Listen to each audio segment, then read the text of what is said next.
Hello everyone and welcome to this week's Yarra Ranges Tourism Update. I'm Simon O'Callaghan and thanks for tuning in.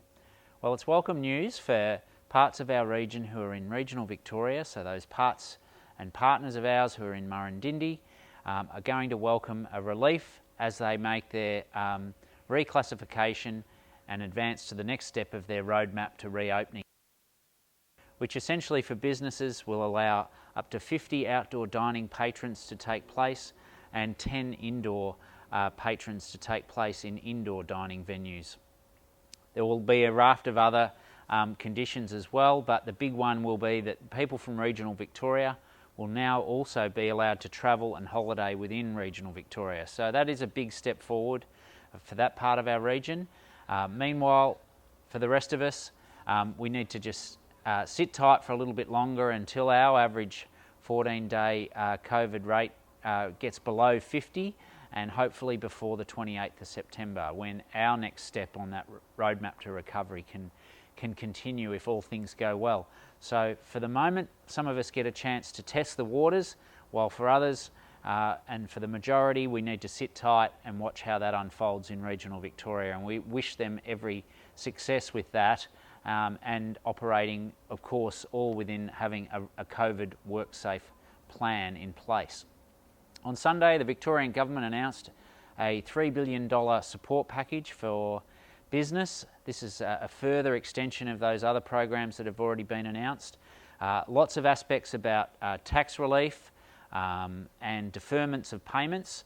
We've heard from some of you, whilst this was welcome, there's still a many number of you who are missing out in these support packages, and will continue to prosecute that case to the government when we meet with them. And we are continuing to meet with them on a regular basis. But the big one on the Sunday's announcement was that there has been a support program for the sole traders.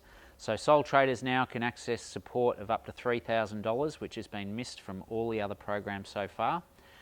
There's also a dedicated fund to support licensed venues with grants of between $10,000 and $30,000 depending on your patrons.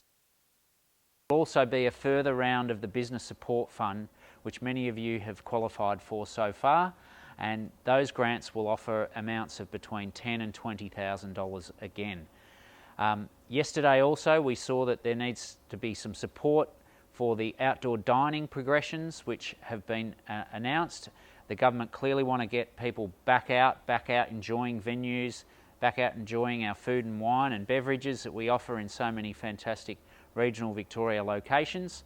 So there's a support program around that. I'm pleased to say the advocacy that we did on your behalf last week, talking about the complexities of how we need to address Victoria's variable weather patterns to enable safe outdoor dining, have been heard, and in response the government have put that program together, which will see individual businesses able to apply for amounts of up to $5,000 to support things like chairs, tables, shelters, awnings, lighting, all the types of things that you're going to need to help facilitate outdoor dining, whether you be a licensed or non-licensed venue, a cafe, a takeaway venue, a restaurant, a pub, a club, you name it, they're covering that.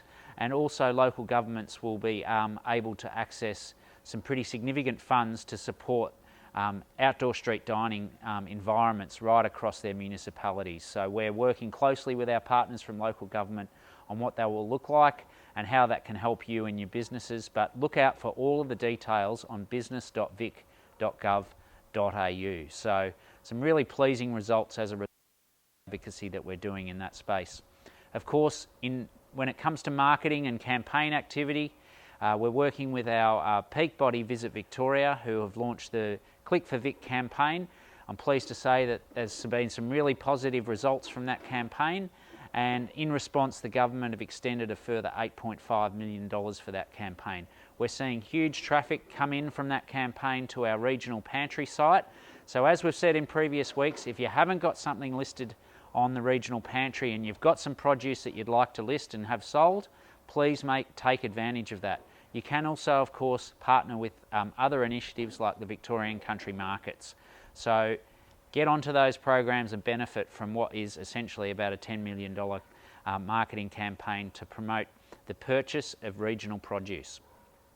Our team are of course still in full swing organising our spring garden party, wellness, wine, beverage, we've got coffee master classes, garden tours, workshops, as well as a number of profiled features from some significant personalities as well, shaping up to look like a really good program of online content that we can guarantee no matter what our restriction level. So if you haven't got part of that, you've got an idea for some content towards that program, please contact our marketing team so that you can be included in that program.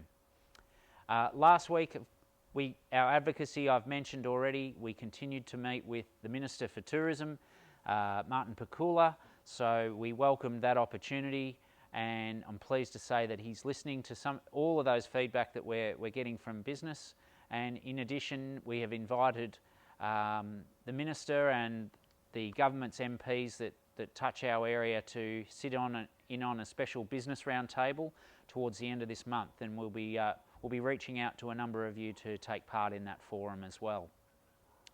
With all these programs, we really know that they're offering some critical life support to you, but ultimately they're not what we're after right now. We want to see the fastest, safest, most efficient return to business as is humanly possible, and we're all keeping our fingers crossed for that one.